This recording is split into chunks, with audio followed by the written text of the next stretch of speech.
परमेश्वर के दैनिक वचन। अब तुम्हें उस मार्ग को स्पष्ट रूप से देखने में समर्थ हो जाना चाहिए जिस पर पतरस चला था। यदि तुम पतरस के मार्ग को स्पष्ट रूप से देख सको तो तुम उस कार्य के बारे में निश्चित होगे जो आज किया जा रहा है। इसलिए तुम शिकायत नहीं करोगे या निष्क्रिय नहीं होगे या किसी भी चीज की लालसा नहीं करोगे। तुम्हें पतरस की उस समय की मनोदशा का अनुभव करना चाहिए। वो दुख से त्रस्त था। उसने फिर कोई भविष्य या आशीष नहीं मांगा। उसने सांसारिक लाभ, प्रसन्नता, प्रसिद्धि या धन दौलत की कामना नहीं की। उसने केवल सर्वाधिक अर्थपूर्ण जीवन जीना चाहा, जो कि परमेश्वर के प्रेम को चुकाने और परमेश्वर को अपनी सबसे अधिक बहुमूल्य वस्तु समर्पित करने के लिए था। तब वो अपने हृदय में संतुष्ट होता। उसने प्रायः इन शब्दों में यीशु से प्रार्थना की, प्रभु यीशु मसीह, मैंने एक बार तुझे प्रेम किया था, किंतु मैंने तुझे वास्तव में प्रेम नहीं किया था। यद्यपि मैंने कहा था कि मुझे तुझ पर विश्वास है, किंतु मैंने तुझे कभी सच्चे हृदय से प्रेम नहीं किया। मैंने केवल तुझे देखा, तुझे सराहा और तुझे याद किया, किंतु मैंने कभी तुझे प्रेम नहीं किया, न ही तुझ पर वास्तव में विश्वास किया। अपना संकल्प करने के लिए उसने लगातार प्रार्थना की और वो यीशु के वचनों से हमेशा प्रोत्साहित होता और उनसे प्रेरणा प्राप्त करता। बाद में एक अवधि तक अनुभव करने के बाद यीशु ने अपने लिए उसमें और अधिक तड़प पैदा करते हुए उसकी परीक्षा ली। उसने कहा, प्रभु यीशु मसीह, मैं तुझे कितना याद करता हूं और तुझे देखने के लिए कितना लालायित रहता हूं। मुझ में बहुत कमी है और मैं तेरे प्रेम का बदला नहीं चुका सकता। मैं तुझसे प्रार्थना करता हूं कि मुझे शीघ्र ले जा। तुझे मेरी कब आवश्यकता होगी? तू मुझे कब ले जाएगा? मैं कब एक बार फिर तेरा चेहरा देखूंगा? मैं भ्रष्ट होते रहने के लिए इस शरीर में अब और नहीं जीना चाहता, न ही अब और विद्रोह करना चाहता हूं। मेरे पास जो कुछ भी है वो सब मैं यथाशीघ्र तुझे समर्पित करने के लिए तैयार हूं और अब मैं तुझे और दुखी नहीं करना चाहता। उसने इसी तरह से प्रार्थना की, किंतु उस समय वो नहीं जानता था कि यीशु उसमें क्या पूर्ण करेगा। उसकी परीक्षा की पीड़ा के दौरान यीशु पुनः उसके सामने प्रकट हुआ और बोला, पतरस, मैं तुझे पूर्ण बनाना चाहता हूं, इस तरह कि तू फल का एक टुकड़ा बन जाए, जो मेरे द्वारा तेरी पूर्णता का ठोस रूप हो और जिसका मैं आनंद लूंगा। क्या तू वास्तव में मेरे लिए गवाही दे सकता है? क्या तूने वो किया जो मैं तुझे करने के लिए कहता हूं? क्या तूने मेरे कहे वचनों को जिया है?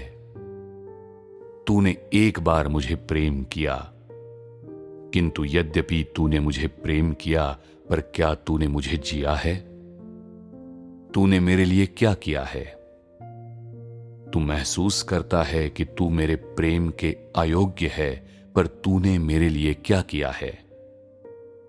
पतरस ने देखा कि उसने यीशु के लिए कुछ नहीं किया था और परमेश्वर को अपना जीवन देने की पिछली शपथ स्मरण की, और इसलिए उसने अब और शिकायत नहीं की और तब से उसकी प्रार्थनाएं और अधिक बेहतर हो गईं।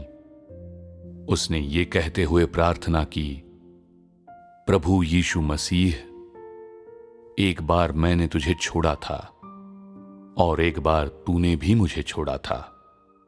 हमने अलग होकर और साहचर्य में एक साथ समय बिताया है। फिर भी तू मुझे अन्य सभी की अपेक्षा सबसे ज्यादा प्रेम करता है। मैंने बार बार तेरे विरुद्ध विद्रोह किया है और तुझे बार बार दुखी किया है। ऐसी बातों को मैं कैसे भूल सकता हूं? जो कार्य तूने मुझ पर किया है और जो कुछ तूने मुझे सौंपा है, मैं उसे हमेशा मन में रखता हूं और कभी नहीं भूलता। जो कार्य तूने मुझ पर किया है, उसके लिए मैंने वो सब किया है जो मैं कर सकता हूं। तू जानता है कि मैं क्या कर सकता हूं और तू ये भी जानता है कि मैं क्या भूमिका निभा सकता हूं। मैं तेरे आयोजनों को समर्पित होना चाहता हूं और मेरे पास जो कुछ भी है वो सब मैं तुझे समर्पित कर दूंगा। केवल तू ही जानता है कि मैं तेरे लिए क्या कर सकता हूं। यद्यपि शैतान ने मुझे बहुत मूर्ख बनाया और मैंने तेरे विरुद्ध विद्रोह किया, किंतु मुझे विश्वास है कि तू मुझे उन अपराधों के लिए स्मरण नहीं करता और कि तू मेरे साथ उनके आधार पर व्यवहार नहीं करता। मैं अपना संपूर्ण जीवन तुझे समर्पित करना चाहता हूं। मैं कुछ नहीं मांगता और न ही मेरी अन्य आशाएं या योजनाएं हैं। मैं केवल तेरे इरादे के अनुसार कार्य करना चाहता हूं और तेरी इच्छा पूरी करना चाहता हूं। मैं तेरे कड़वे कटोरे में से पीऊंगा और मैं तेरे आदेश के लिए हूं। तुम लोगों को उस मार्ग के बारे में स्पष्ट होना चाहिए जिस पर तुम लोग चलते हो। तुम लोगों को उस मार्ग के बारे में स्पष्ट होना चाहिए जिस पर तुम भविष्य में चलोगे, और इस बारे में भी कि वो क्या है जिसे परमेश्वर पूर्ण बनाएगा और तुम लोगों को क्या सौंपा गया है।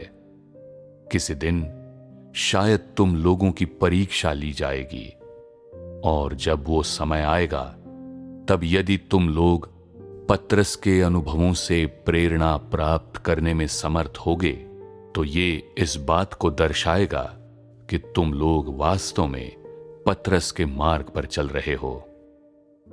अपने विश्वास और प्रेम के लिए तथा परमेश्वर के प्रति अपनी निष्ठा के लिए पत्रस की परमेश्वर द्वारा प्रशंसा की गई थी, और ये उसके हृदय में परमेश्वर के लिए ईमानदारी और ललक ही थी कि परमेश्वर ने उसे पूर्ण बनाया।